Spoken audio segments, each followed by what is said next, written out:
ओम श्री गणेशाय नमः। चंचुला के प्रयत्न से पार्वती जी की आज्ञा पाकर तुम्बरू का विंध्य पर्वत पर शिव पुराण की कथा सुनाकर बिंदु का पिशाच योनि से उद्धार करना तथा उन दोनों दंपति का शिव धाम में सुखी होना। सूत जी बोले, सोनक, एक दिन परमानंद में निमग्न हुई चंचुला ने उमा देवी के पास जाकर प्रणाम किया और दोनों हाथ जोड़कर वह उनकी स्तुति करने लगी। चंचुला बोली, गिरिराज नंदिनी सकंद माता उमे, मनुष्यों में सदा आपका सेवन किया जाता है। समस्त सुखों को देने वाली शंभु प्रिय आप ब्रह्म स्वरूपिणी हैं। विष्णु और ब्रह्मा आदि देवताओं द्वारा सेव्य हैं। आप ही सगुणा और निर्गुणा है तथा आप ही सूक्ष्म सच्चिदानंद स्वरूपिणी अध्यापन करती हैं। आप ही संसार की सृष्टि, पालन और संहार करने वाली हैं। तीनों गुणों का आश्रय भी आप ही हैं। ब्रह्मा, विष्णु और महेश्वर, इन तीनों देवताओं का आवास स्थान तथा उनकी उत्तम प्रतिष्ठा करने वाली पराशक्ति आप ही हैं। सूत जी कहते हैं, सौनक, जिसे सदगति प्राप्त हो चुकी थी वह चंचुला इस प्रकार महेश्वर पत्नी उमा की स्तुति करके सिर झुकाए चुप हो गई। उसके नेत्रों से प्रेम के आंसू उमड़ाए थे। तब करुणा से भरी हुई शंकर प्रिया भक्त वत्सला पार्वती देवी ने चंचुला को संबोधित करके बड़े प्रेम से इस प्रकार कहा। पार्वती बोली, सखी चंचुले सुंदरी, मैं तुम्हारी की हुई स्तुति से बहुत प्रसन्न हूँ। बोलो, क्या वर मांगती हो? तुम्हारे लिए मुझे कुछ भी अदेय नहीं है। चंचुला बोली, निष्पाप गिरिराज कुमारी, मेरे पति बिंदुक इस समय कहाँ हैं? उनकी कैसे गति हुई है यह मैं नहीं जानती। कल्याणमयी दीन वत्सले, मैं अपने उन पतिदेव से जिस प्रकार संयुक्त हो सकूं वैसा ही उपाय कीजिए। महेश्वरी महादेवी, मेरे पति एक शूद्र जातीय वेश्या के प्रति आसक्त थे और पाप में ही डूबे रहते थे। उनकी मृत्यु मुझसे पहले ही हो गई थी। न जाने वे किस गति को प्राप्त हुए।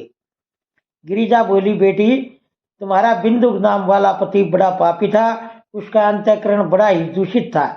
वेश्या का भोग करने वाला वह महाबूढ़ मरने के बाद नरक में पड़ा। अगणित वर्षों तक नरक में नाना प्रकार के दुख भोग कर वह पापात्मा अपने शेष पापों को भोगने के लिए विंध्य पर्वत पर पिशाच हुआ है। इस समय वह पिशाच अवस्था में ही है और नाना प्रकार के क्लेश उठा रहा है। वह दुष्ट वहीं वायु पीकर रहता और सदा सब प्रकार के कष्ट सहता है। सूत कहते हैं, सौनक, गोरी देवी की यह बात सुनकर उत्तम व्रत का पालन करने वाली चंचुला उस समय पति के महान दुख से दुखी होगी। फिर मन को स्थिर करके उस ब्राह्मण पत्नी ने व्यथित हृदय से महेश्वरी को प्रणाम करके पुनः पूछा। चंचुला बोली, महेश्वरी महादेवी, मुझ पर कृपा कीजिए और दूषित कर्म करने वाले मेरे उस दुष्ट पति का अब उद्धार कर दीजिए। देवी, कुत्सित बुद्धि वाले मेरे उस पात्मा पति को किस उपाय से उत्तम गति प्राप्त हो सकती है, यह शीघ्र बताइए। आपको नमस्कार है। पार्वती ने कहा, तुम्हारा पति यदि शिव पुराण की पुण्यमयी उत्तम कथा सुने तो सारी दुर्गति को पार करके वह उत्तम गति का भागी हो सकता है। अमृत के समान मधुर अक्षरों से युक्त गौरी देवी का यह वचन आदर पूर्वक सुनकर चंचुला ने हाथ जोड़ मस्तक झुकाकर उन्हें बारंबार प्रणाम किया और अपने पति के समस्त पापों की शुद्धि तथा उत्तम गति की प्राप्ति के लिए पार्वती देवी से यह प्रार्थना की, मेरे पति को शिवपुराण सुनाने की व्यवस्था होनी चाहिए। उस ब्राह्मण पत्नी के बारंबार प्रार्थना करने पर शिव प्रिया गौरी देवी को बड़ी दया आई।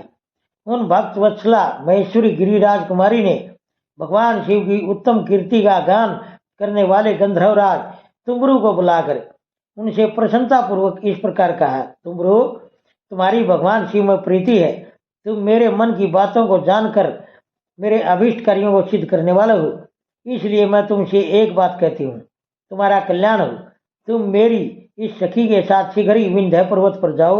वहाँ एक महागौर और भयंकर पिशाच रहता है। उसका वृत्तांत तुम आराम से ही सुनो। मैं तुमसे प्रसन्नता पूर्वक सब कुछ बताती हूँ। ओम नमः शिवाय।